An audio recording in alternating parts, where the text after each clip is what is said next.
ஜவஹர்லால் நேரு பிரதமராக இருந்த சமயம். அவர் ஒரு தடவை இந்த சென்னைக்கு வந்திருக்கிறார். இங்கே சில முக்கிய நிகழ்ச்சிகள்ல கலந்துக்கிறதுக்காக வந்திருந்தார். ஆளுநர் மாளிகையில ஒரு நாள் ராத்திரி தங்கி மறுநாள் புதுடெல்லி புறப்பதாக ஏற்பாடு. நிகழ்ச்சியில எல்லாம் முடிச்சுக்கிட்டு ஆளுநர் மாளிகையில தங்கியிருக்கிறார். அன்றைக்கு இரவு படிக்கிறதுக்கு ஒரு முக்கியமான புத்தகம் அவருக்கு தேவைப்பட்டது. அந்த சமயத்துல உலக அளவுல மிக முக்கியமான பொருளாதார சம்பந்தமான ஒரு புத்தகம் வெளியாகி இருக்கிற விஷயம் அவருக்கு தெரியும். அந்த புத்தகம் மெட்ராஸுக்கு வந்திருக்குமா? அது இங்க கிடைக்குமா? அப்படின்னு விசாரிச்சிருக்கார். நேருஜி அவர் இப்படி கேட்ட உடனே அங்க இருந்தவங்க எல்லாம் உடனே பரபரப்பா செயல்பட ஆரம்பிச்சுட்டாங்க. உடனே அங்க இருந்த இடங்கள்லாம் விசாரிச்சிருக்காங்க.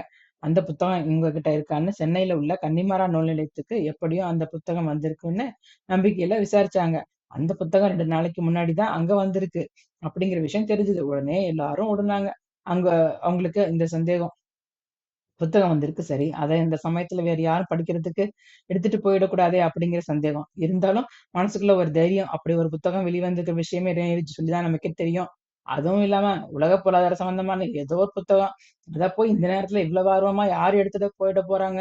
அப்படிங்கிற தைரியம். இந்த தைரியத்தோட அந்த நூல் நிலையத்துக்கு போனாங்க. புத்தகத்தை தேடுனா அது கிடைக்கல. வேற யாரோ எடுத்துட்டு போயிருக்காங்க. நேருவுக்கு மட்டுமே தெரிஞ்ச அந்த புத்தகம் பத்தின விஷயங்கள் சென்னையில வேற ஒருத்தருக்கும் தெரிஞ்சிருக்கு. உடனே எல்லாரும் பரபரப்பா அத அங்க இருக்கிற ரெஜிஸ்டர்ல போய் பார்த்தாங்க.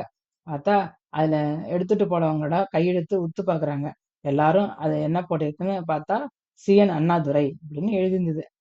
நேரு படிக்க விரும்பிய ஒரு புத்தகத்த, அதே நேரம் படிக்க விரும்பிய இன்னொரு தலைவர் இவர்.